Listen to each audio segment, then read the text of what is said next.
have low vision or have another print disability, which makes reading, holding a book, or turning a page difficult or impossible. The content is copyrighted by the respective publishers. For more information, please visit us on the web at nfradioreading.org.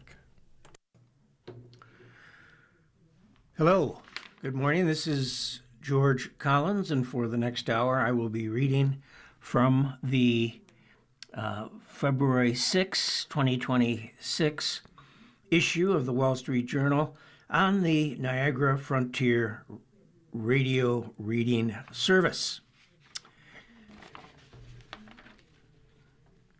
All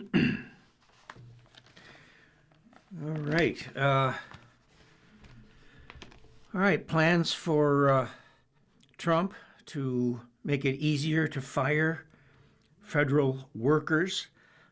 He is instituting a new rule that would create an employee category that offers fewer job protections, and this plan is going to make it easier to discipline and potentially fire career officials in senior positions across the government, a move that would affect about 50,000 federal workers.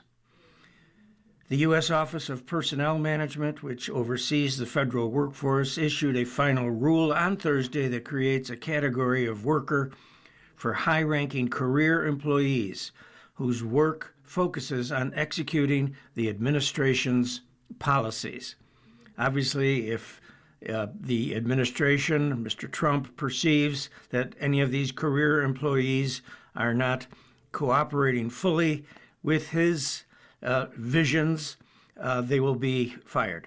Workers who fall into that category would no longer be subject to rules that for decades have set a high bar for firing federal employees. While political appointees at agencies are considered at-will employees who serve at the discretion of the president, career employees, on the other hand, have long enjoyed strong job protections, including the ability to appeal firings, suspensions, or disciplinary action to an independent board. Workers that fall into the new category, however, would not be able to appeal to the board. The change is part of a far-reaching effort by the administration to overhaul federal agencies and to reduce the size of the government's workforce.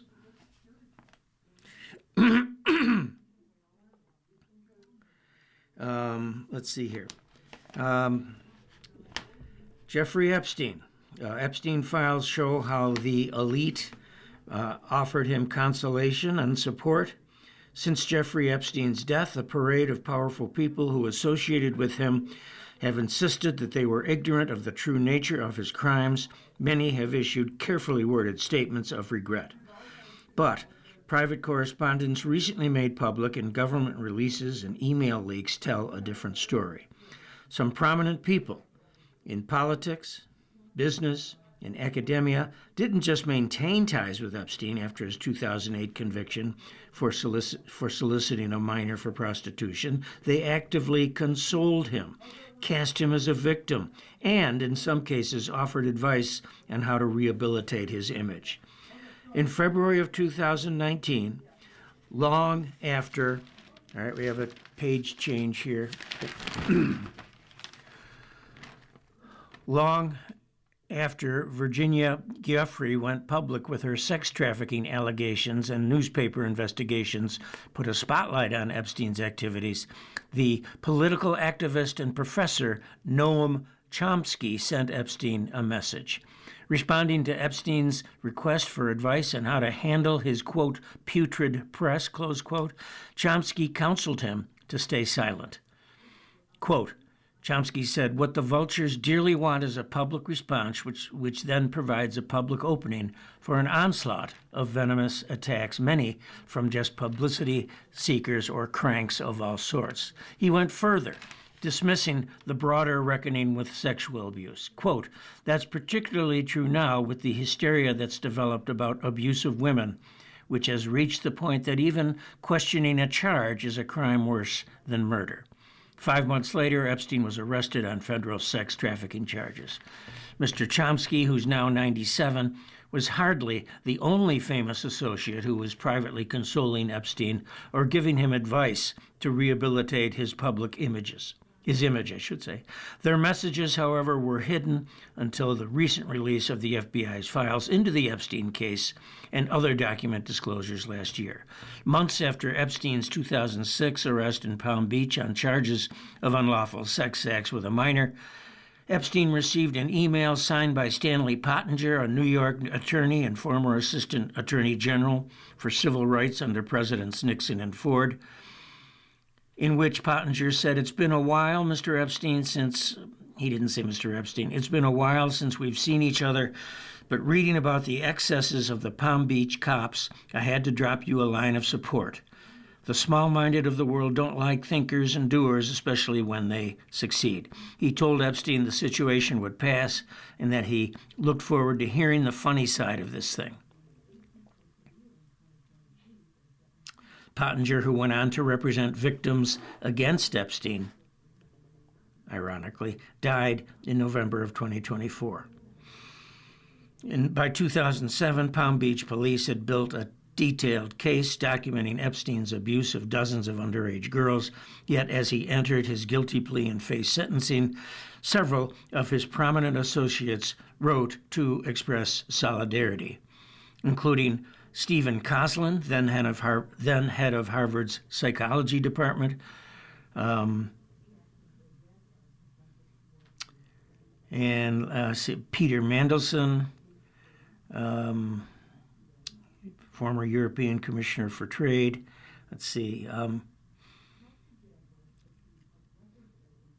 Epstein was released from prison in 2009. After serving 13 months, he returned to New York and registered as a sex offender. Epstein told Prince Andrew that, quote, "the police is piling on me in the States," in February of 2011. The Duke of York offered a tone of mutual reassurance, quote, "I'm just as concerned for you. Don't worry about me. It would seem that we are in this together and we'll have to rise above it." He signed off by suggesting that, quote, "they play some more soon," close quote. The exchange came just days before a British newspaper published a photograph of Prince Andrew with his arm around a teenage girl.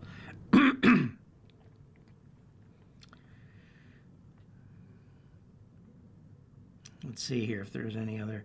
I think you get the drift of this situation. So let's see.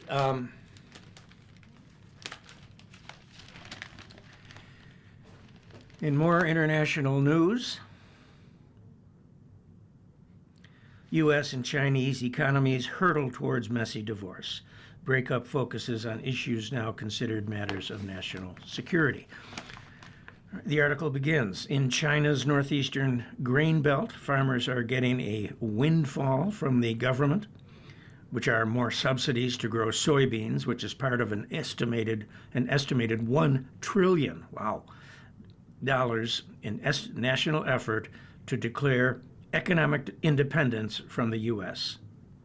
More than 7,500 miles away in Milwaukee, the industrial parts manufacturer Husco is scrambling to use fewer Chinese-made components in its U.S. factories as the Trump administration wields tariffs to reduce imports and try to resurrect American manufacturing. Husco Chief Executive Austin Ramirez says some customers are demanding zero exposure to China. The forces underlying these two trends are driven by a reality settling in across Washington and Beijing. The two countries are starting to manage a messy divorce on the most sensitive issues of trade. Both view their economic competition as a matter of national security. China's leaders have determined that disentangling the two economies, often called decoupling, is inevitable. The shift fulfills a long-standing Chinese ambition to no longer be a junior partner to the West.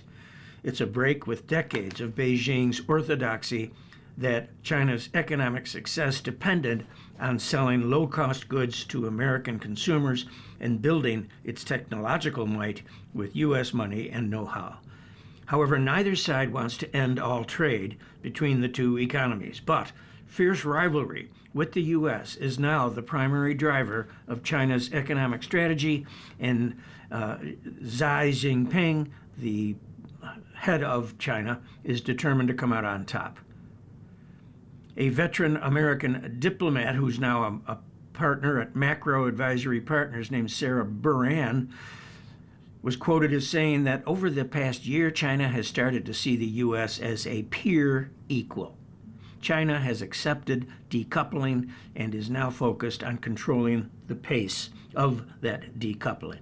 Since early 2024, Beijing has allocated nearly $1 trillion to build self-sufficiency in agriculture, energy, and the semiconductors that power its artificial intelligence drive, according to Wall Street Journal analysis. Okay, let's continue.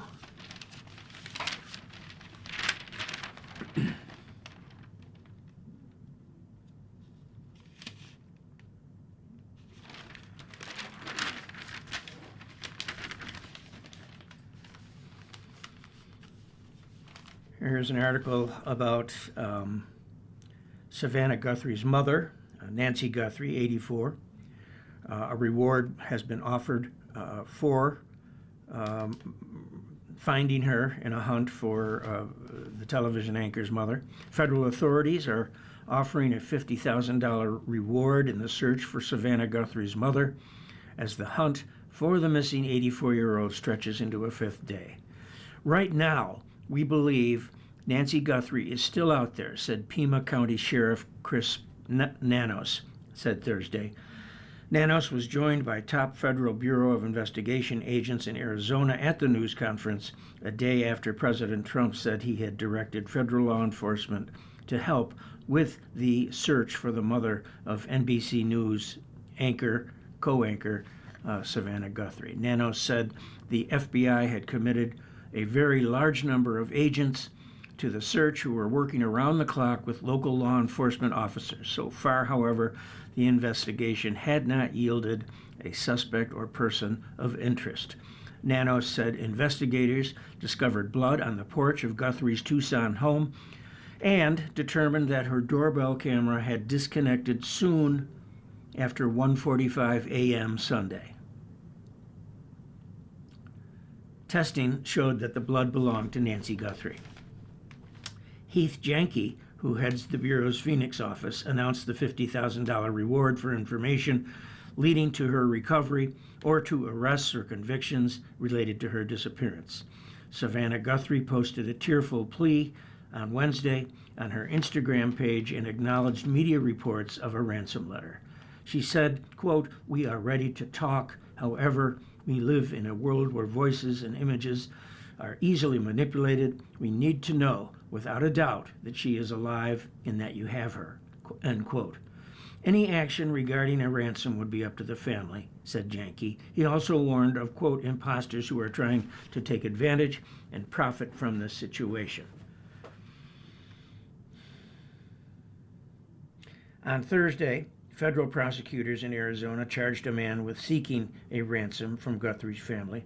In a criminal complaint, prosecutors alleged that a man named Derek Kallela texted family members on Wednesday shortly after Guthrie and her siblings posted their video on Instagram saying, quote, did you get the Bitcoin waiting on our end for the transaction, close quote. Investigators traced the text to Kallela, according to court papers. An FBI agent said in the filing that the text messages haven't been leaked to a ransom demand that a Tucson television station received on Monday through their online tip portal, which includes a Bitcoin wallet address where payment can be directed. Nancy Guthrie was reported missing Sunday. She was last seen the previous night at her home, and her disappearance is being investigated as a crime. Local law enforcement saw signs at her home suggesting that she was taken against her will in a possible kidnapping or abduction. White House Press Secretary Caroline Leavitt said the FBI would accommodate requests by state and local authorities in Arizona who are working on the search for Guthrie.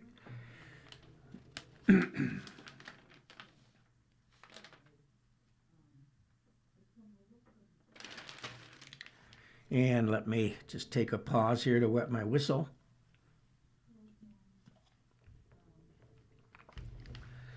And remind you that you are listening to a reading of articles and features from the Wall Street Journal on the Niagara Frontier Radio Reading Service. And let me just take a pause here. I'm fighting a cold. I'll be right back. Okay, welcome back. In more world news, Cuba says it is ready to talk with the United States as Washington moves to cut fuel lifeline. The head of Cuba, the president, Diaz-Canel, said he is open to dialogue.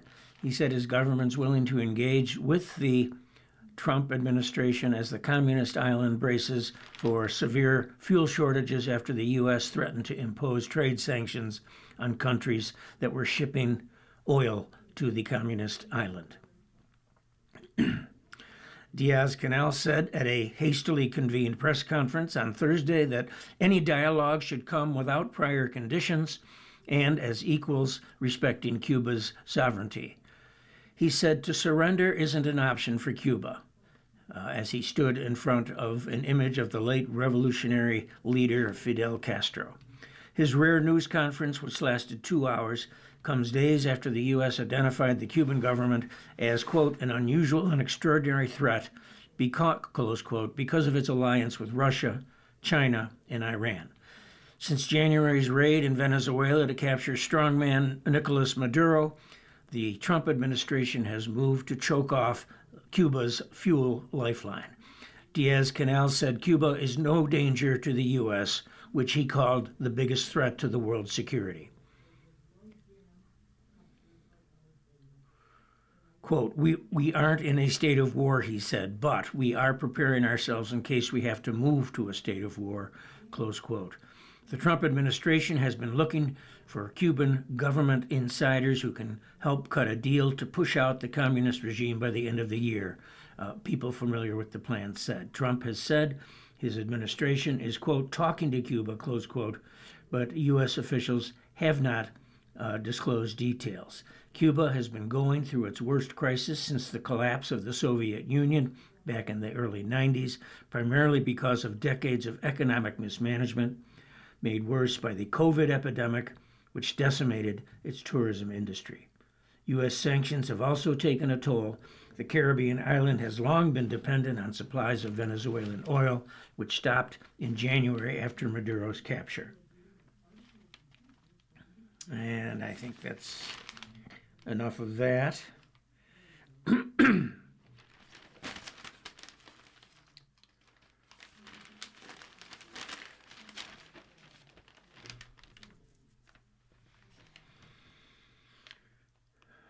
All right. In more world news, Trump wants a new nuclear pact with Moscow because the present one is about to expire in about a month. Trump on Thursday said he wants the U.S. to negotiate a new strategic arms treaty following the lapse of a major nuclear pact with Moscow. But he said nothing about how he hopes to restrain Russian, Chinese, and U.S. nuclear forces in the months or years it might take to draft a new nuclear pact. The new Strategic Arms Reduction Treaty, or New START, that was first brokered in 2011, formally expired on Thursday. Trump said in a social media post that rather than work to extend the existing treaty, which he called a badly negotiated deal, he wants to work on a, quote, new, improved, and modernized treaty that can last long into the future.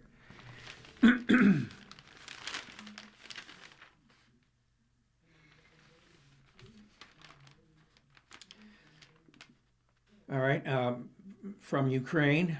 2 days of Ukraine peace talks resulted only in more prisoners of war exchanged. U.S., Russian, and Ukrainian negotiators have ended 2 days of talks with what appears to be modest progress to end the Ukraine war. Ukraine and Russia exchanged 314 prisoners of war after another round of trilateral talks in Abu Dhabi on Thursday. The deal saw 157 prisoners returned to both Ukraine and Russia. The Ukrainian side said much of the 2 days of discussions centered on how to implement any ceasefire agreement, such as how to monitor breaches. The discussions were focused on how to create the conditions for a durable peace, said the head of the Ukrainian delegation.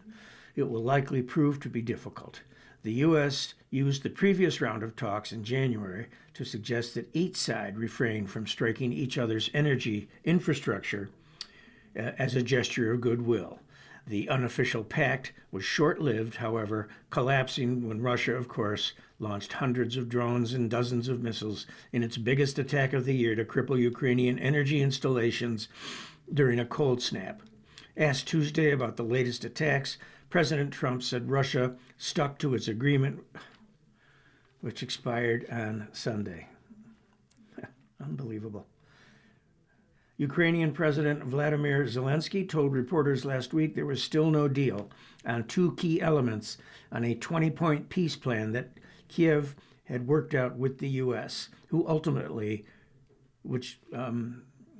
of which ultimately will control territories in the Ukrainian-held areas of the Donbas region and the Russian-held land across the Zaporizhzhia nuclear plant.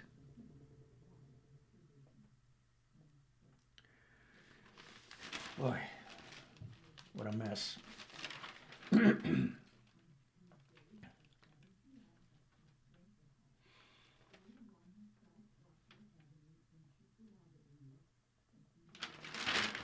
All right, let's move on to some entertainment, something a little lighter.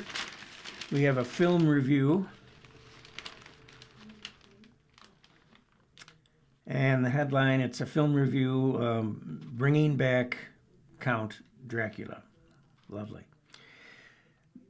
Drac is back, though it's fair to ask why. Dozens of Dracula movies have been made in this century alone, and this new movie, Dracula, recycles familiar elements such as having the brooding Count visited by an English lawyer in his creepy castle, only to discover, coincidence of coincidences, that his visitor's fiancée is the reincarnation of the wife he's been searching for since she was killed 400 years earlier.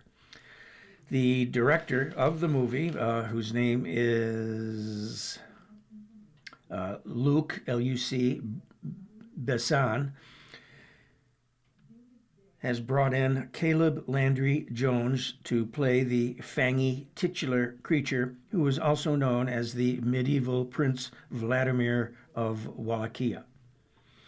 A warrior who cursed God when his beloved wife was slain in the 15th century in a war with the Ottomans, he's been punished with eternal life. Today, he looks a bit worse for wear. His skin seems to have the texture of wicker. And it goes on in that regard. So let's move on to something else.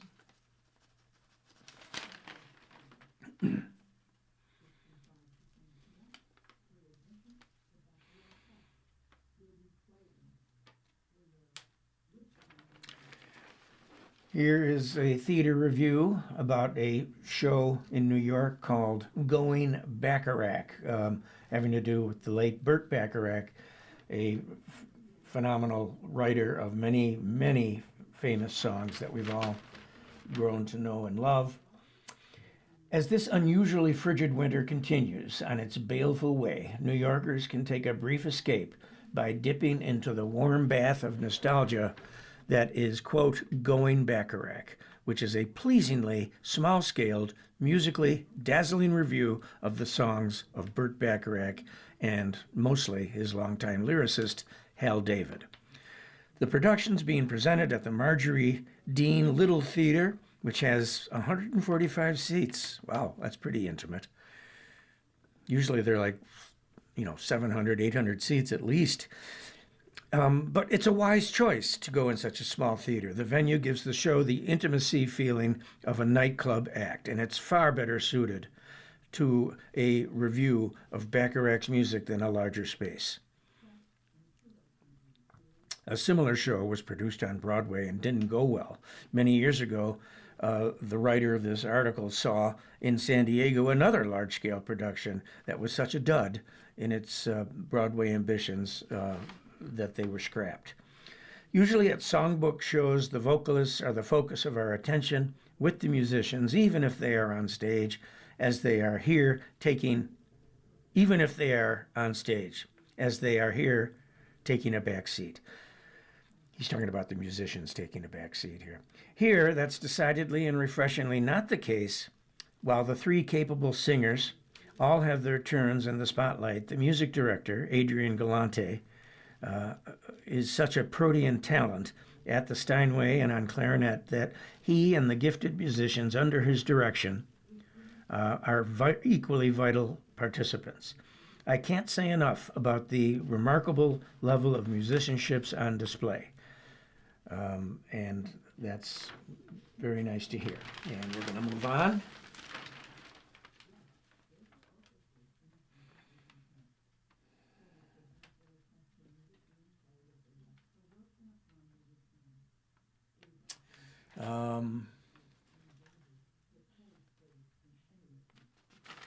Let's see here.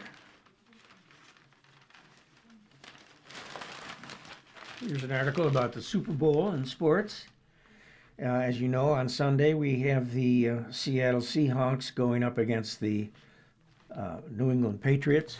And let me just pause for a second to wet my whistle.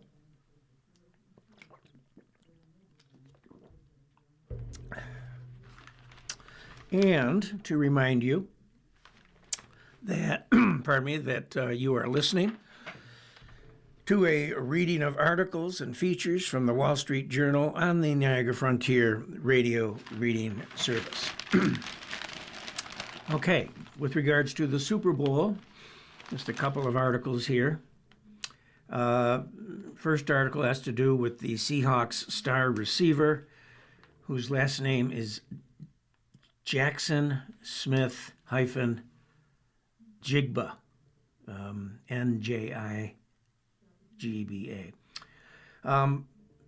And they're saying Mr. Smith-Njigba doesn't have the extraordinary characteristics that define most great pass catchers. However, he is the most dangerous aerial threat in the Super Bowl. He's only 5'8", which is unusual for a receiver. Usually they're at least 6 foot. He can run a 40-yard dash in 4.6 seconds. His vertical jump. No, wait a minute. I misspoke. He can do the 40-yard dash in 4.5 seconds. His vertical jump is 35 inches. And his, I'm sorry, I misspoke again. This is this chart here is misleading. His height is 6'1". He's not 5'8". I apologize for that. Okay, and these are measurements for wide receivers with at least 1,500 receiving yards or more in a season since 2010. So, all right, the article begins. When Calvin Johnson set the NFL single-season receiving record in 2012, it was easy to see why no defender could stop him. No one else on the gridiron was big enough or fast enough to guard a 6'5" speed demon whose leaps defied gravity. The Seahawks' Jackson Smith-Njigba boasts none of these qualities. Compared to the world-class athletes and physical specimens who catch footballs for a living, the Seattle wideout isn't especially brawny, tall, or speedy. The wide receivers coach at Seattle says that you might pass him on the street and wouldn't even recognize him as a football player. That, quote, and that's what makes Smith-Njigba what he did this season even more stunning. Despite the lack of any exceptional physical gift, he transformed into the most dangerous aerial threat in football anyway. So, Sunday's Super Bowl may come down to the simple matter of how often the Seahawks can get Smith-Njigba the ball, or whether the New England Patriots prove that they can contain him. He is known on the team as JSN, quote unquote. The player, JSN, left most defenses helpless, and he finished the season with almost 1,800 receiving yards, which is the 8th highest ever total in a single season. He also managed to do without any of the extraordinary characteristics that tend to define the greats at his position. Instead, he ascended to rarefied levels of the sport by mastering the technical aspects of the game, from route running to body control at an extreme level. He does have a dominant trait, said retired All-Pro receiver Steve Smith, who was an outlier himself at just 5'9". He's a effing baller. Meaning, I guess, that he's a real gladiator. Coming out of Ohio State for the 2023 draft, Smith-Njigba was measured at 6'1", clocked in at 4.5 seconds in the 40-yard dash, and registered a vertical leap of 35 inches.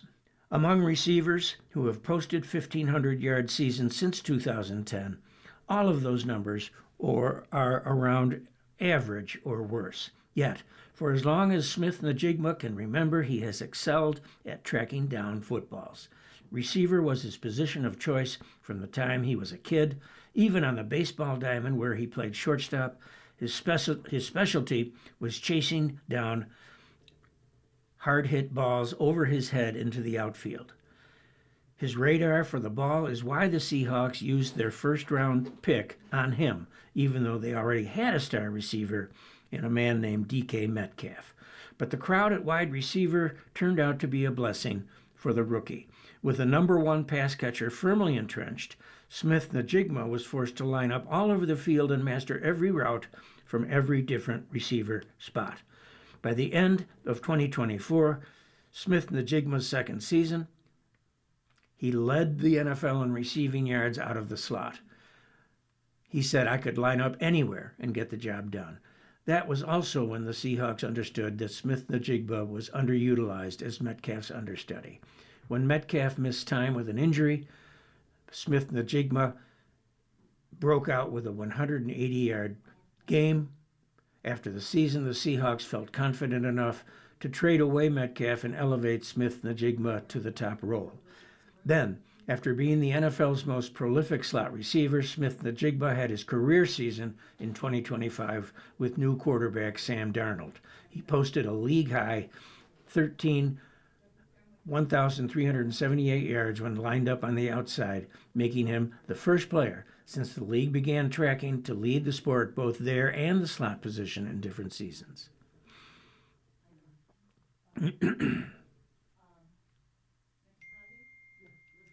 When Tom Brady called Seattle's NFC Championship win over the Rams, he was also left in awe of Smith-Njigba's subtle gifts. As Brady watched JSN total 153 yards and a touchdown, he observed how the receiver's shoulder plane never changes whether he's speeding up or slowing down, which makes it difficult for defensive backs to read what he's going to do next. To Brady, that was such an extreme level of body control that it reminds him more of the Olympians lacing it up in Milan than the football players at the Super Bowl. Brady said he's like an ice skater out there. He glides. Well, that's all right. Interesting. The next article now. This next article is about New England.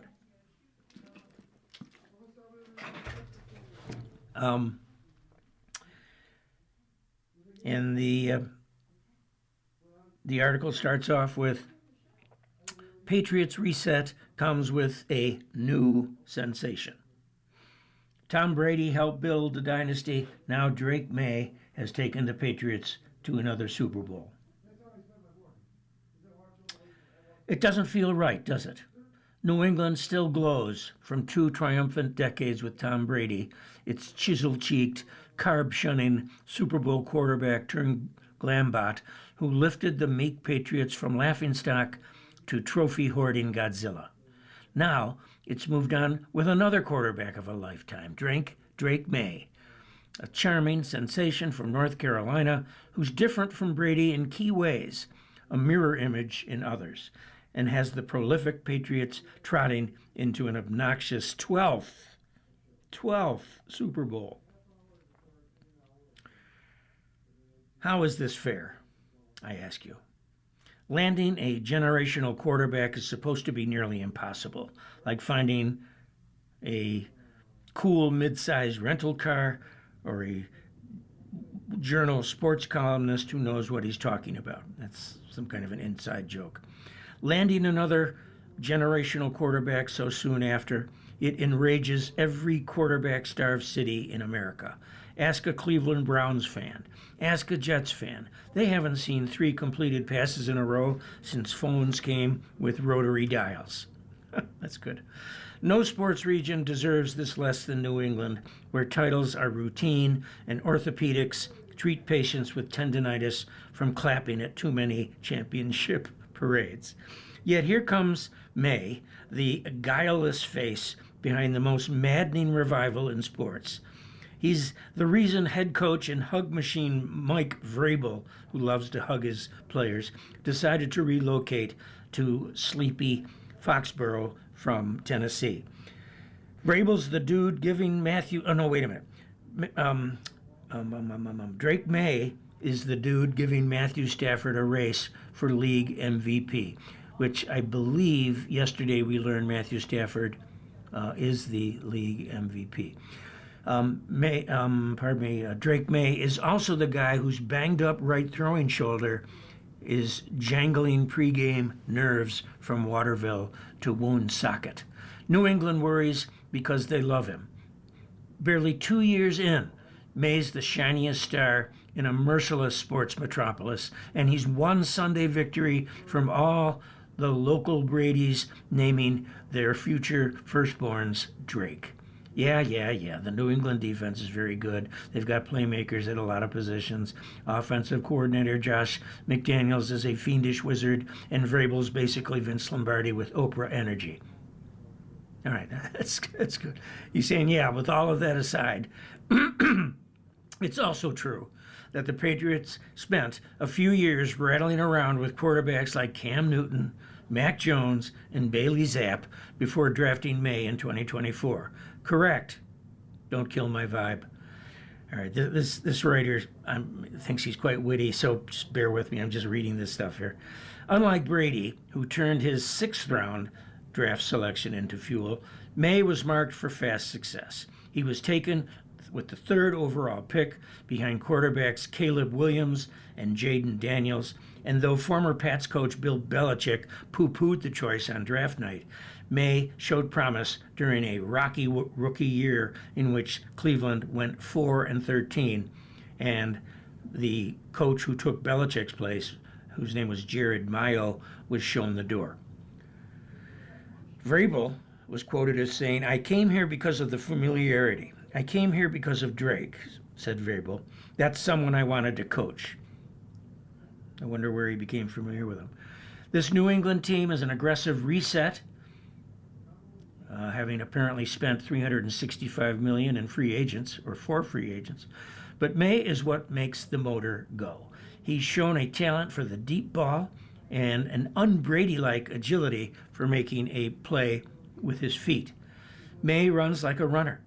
Brady ran like he was lugging 2 bushels of oysters. That's funny. This guy is kind of funny. The biggest similarity? The in-game cool.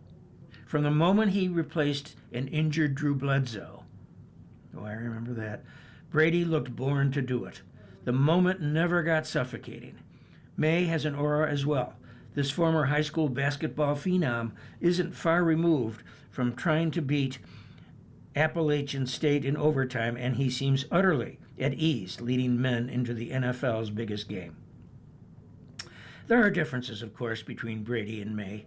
Brady changed hairstyles more than Bowie, and catwalked into press conferences in impeccable Tom Ford. May always looks like he's just come home from a sleepover. Brady treated cookies as poison.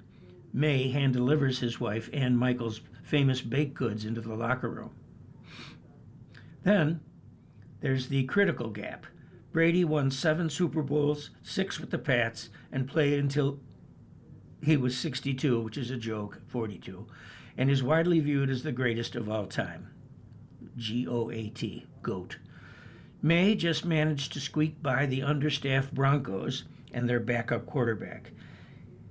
He's looked a little ragged in recent weeks, and though May said this week he will be, quote, just fine, close quote, the status of his shoulder is undeniably the Patriots' freak-out topic number 1. Then again, another possibility. New England and Vrabel, a clever manipulator, are playing up the doubt because they know May is due. May was lights out for much of the season.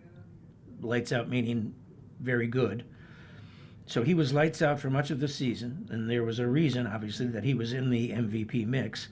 And this will be the first mild weather game the Patriots have played in a long time. New England has kept it conservative and practical in the cold conditions.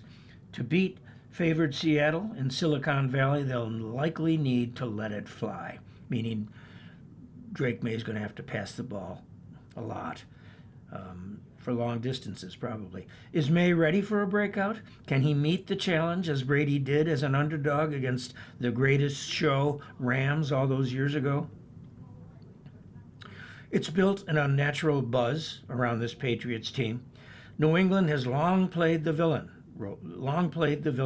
but May and Vrabel are proving tough to hate. This title-soaked franchise is even getting some sympathy after the Hall of Fame disses of Belichick and owner Bob Kraft. This isn't the way it's supposed to go. Tom Brady fled New England for palm trees, and the Patriots were supposed to go cry in the snow for 40 years. Football would reset, and new contenders would emerge. We got a touch of that, but now it feels like New England's right back where it just was, and it's only getting started. Thanks a lot, Drake May.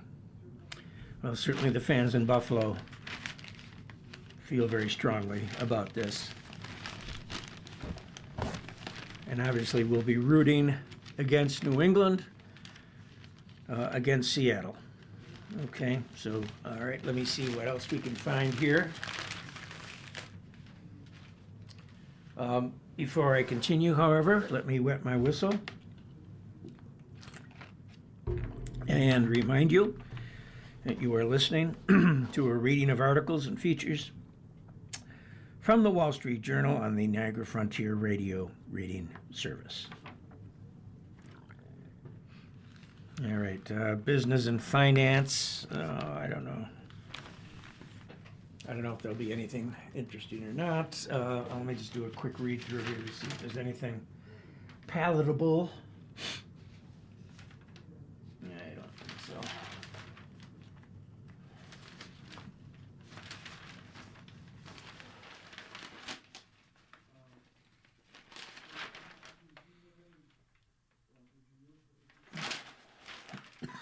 No.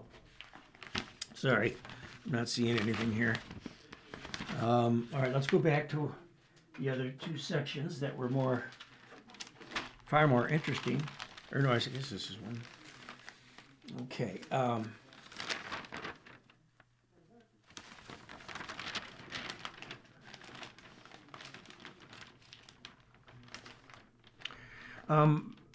Dr. Oz struggles to sell healthcare plan. You remember Dr. Oz, the surgeon, author, and TV host, now a key power broker in Trump's second term.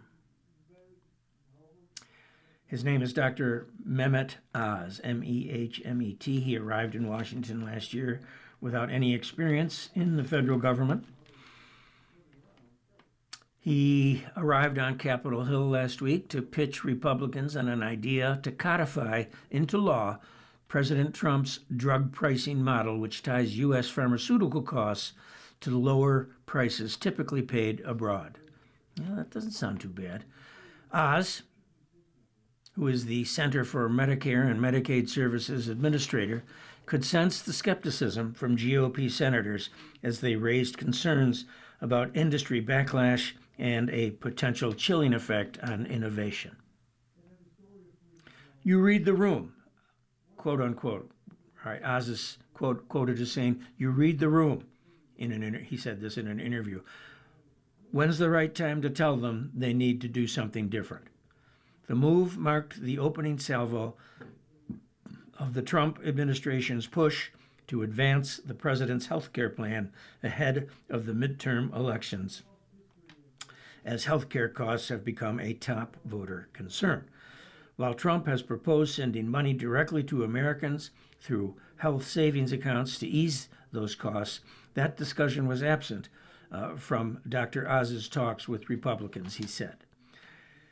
He said that's not the most important issue for us, stressing the importance of making sure pricing deals reached under Trump with more than a dozen pharmaceutical companies will endure beyond his time in office.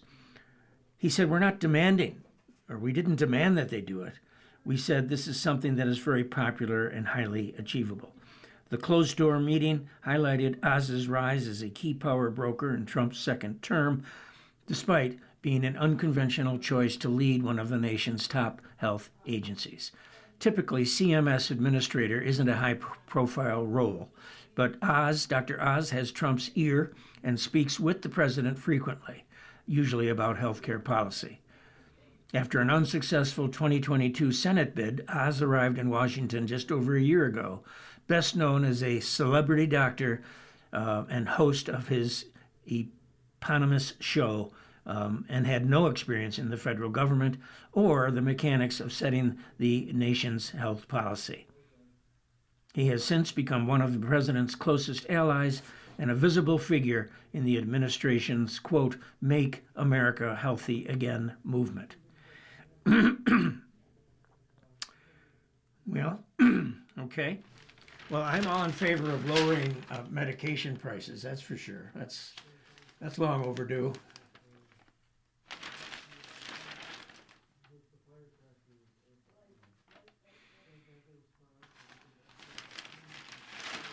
Okay.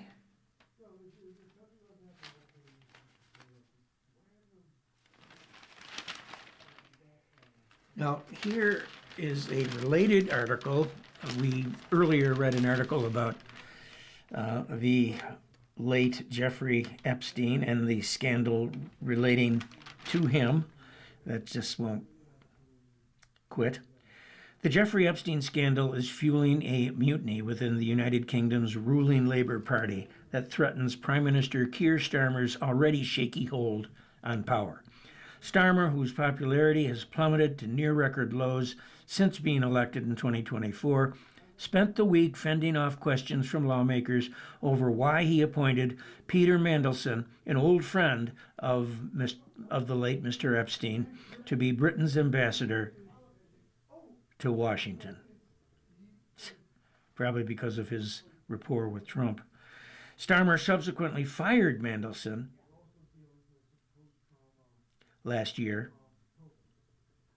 when emails were published by the U.S. Justice Department showing Mandelson's friendship with Epstein lasted much longer than previously known. This week, however, further releases not only confirmed the depth of the links between the two men, but also appeared to show that Mandelson had emailed market-sensitive government documents and confidential information about a pending European debt bailout to the disgraced financier in 2009, information that could have allowed Epstein to trade on the inside information.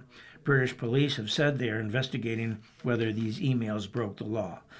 Mandelson hasn't publicly commented on the emails, but has apologized to Epstein's victims. I'm sure that will mean absolutely nothing to them. He didn't respond to requests for comment. A cluster of dissatisfied labor lawmakers have leapt on the scandal to try to catalyze Starmer's departure from office as the party trails in the polls and heaping pressure on the labor leader. On Wednesday, it reached fever pitch after Starmer admitted he named Mandelson to the role in Washington despite knowing that the party grandee had maintained with ties with Epstein after he was jailed for sex offenses in 2008. Starmer attempted to draw a line under the matter on Thursday, saying he was sorry for appointing Mandelson. Quote, "None of us knew the depth and the darkness of that relationship," close quote, he said during a speech in which he said Mandelson had repeatedly lied to him. Asked how he would respond to his party colleagues' doubts about his leadership, the prime minister instead listed other issues he said were more worthy of discussion, such as the cost of living. Mandelson's links to Epstein and apparent leaking of sensitive government information have snowballed into a political scandal that is dominating the British press. The Prime Minister is in a, quote, very grave situation, close quote, said Luke Sullivan, who previously worked as Starmer's political director. You cannot underestimate what a big political crisis this is for the government. Yesterday, Thursday, the pound fell against the dollar, and the United Kingdom government borrowing costs jumped as investors braced for Starmer to be replaced by a more left-wing Labour leader who could potentially borrow more to boost state spending. However, several analysts have noted there isn't a clear front-runner to succeed Starmer at this stage. Starmer has promised that Downing Street would publish documents that show that Mandelson lied to him about the extent of his relationship with Epstein, notably from the vetting process undertaken by civil servants before the ambassadorial appointment. However, he said documents that were deemed linked to national security would not be released. A rebellion by his lawmakers on Wednesday forced the government to change course, handing oversight of the disclosures around the appointment to an independent parliamentary committee, a sign of Starmer's fading control over the parliamentary party. There is growing speculation that Starmer will have to force out his most senior aide, Morgan McSweeney, who is an old ally of Mandelson, to placate his lawmakers. It is unclear whether Labour's rebels will succeed, but the episode is laying bare how much the Prime Minister's political capital has eroded since he came to power with a big majority less than 2 years ago. It is not yet clear who could succeed Starmer or what they would do differently to win back disaffected Labour voters. And I think on that note, we will stop reading from that article.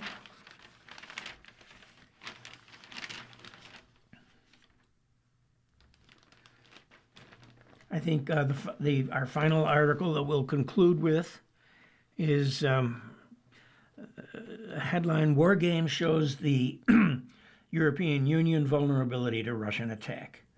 European governments are preparing for war with Russia. Great. A newly released war game suggests they aren't ready. A Russian incursion or outright invasion into countries of the NATO organization and the European Union has become more likely because of Europe's tensions with Trump over Greenland, Ukraine, trade, and other matters, many European security and political leaders say. They point out that Russia has switched to a war economy, focusing national resources on a rearmament program and military recruitment that goes well beyond the needs of the campaign in Ukraine. The key question is, how soon? Wow. When he says how soon would this war take place? The earlier belief in Berlin and other capitals was that Russia wouldn't be able to threaten NATO until 2029 or thereafter. And there is now a growing consensus that such a crisis could come much sooner, before Europe, which is expanding its own investment in defense, is in a position to fight back. The Netherlands Defense Minister, Ruben Brekelmans, said, quote, "Our assessment is that Russia will be able to move large amounts of troops within 1 year. We see that they are already increasing their strategic inventories and are expanding their presence and assets along NATO borders." God, what a thorn in our side Russia has been. President Vladimir Putin wants to resurrect the glories of the Russian Empire, making countries that were once part of it, such as the Baltic nations of Lithuania, Latvia, and Estonia, obvious targets. All of them have been members of the EU and NATO for 20 years. Anxiety is very visible in my country, said the Lithuania National Security Advisor. While Lithuania expects the U.S. and other NATO allies to assist in case of a Russian invasion, he added the country's own troops shouldn't be underestimated. He said they'll be fighting, definitely, even before the reinforcements come. NATO military planners also worry about potential Russian designs on Swedish, Finnish, and Danish islands in the Baltic Sea, parts of Poland, and the Norwegian and Finnish far north, as well as a campaign of strikes on European strategic infrastructure as far west as the Dutch port of Rotterdam. Let me wet my whistle here.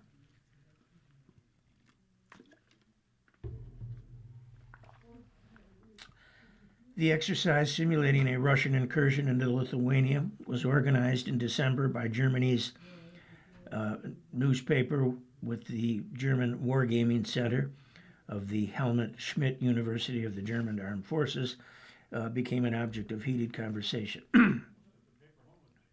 The exercise involved 16 former senior German and NATO officials, lawmakers, and prominent security experts role-playing a scenario set in October 2026. In the exercise, Russia used the pretext of a humanitarian crisis in the Russian enclave of Kaliningrad to seize the Lithuanian city of Marijampol, a key crossroads in the narrow gap between Russia and Belarus. Russia portrayals of the invasion as a humanitarian mission were sufficient for the U.S. to decline invoking NATO's Article 5 that calls for Allied assistance. Germany proved indecisive, and Poland, while mobilizing, didn't send troops across the border into Lithuania. The German brigade, already deployed to Lithuania, failed to intervene in part because Russia used drones to lay mines on roads leading out of its base. In the war game, without U.S. leadership, Russia managed within a couple of days to destroy the credibility of NATO and establish domination over the Baltics by deploying an initial force of only some 15,000 troops. And I think on that cheerful note, we will stop. And you have been listening to a reading of articles and features from today's Wall Street Journal on February 6th, 2026. We read from the Wall Street Journal. We read from the Wall Street Journal every Monday through Thursday at 11 p.m. and Friday at 6 p.m. Your reader has been George Collins, and thank you for listening. Stay warm. Have a good weekend, and I will talk to you soon. Thank you. Coming up next in the Niagara Frontier Radio Reading Service, we have a reading of the Buffalo Criterion, followed at 8 o'clock by the New York Times, and at 9 o'clock by Buffalo Spree. Stay with us for these readings and more throughout the day.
The following program is intended for listeners who are blind, have low vision, or have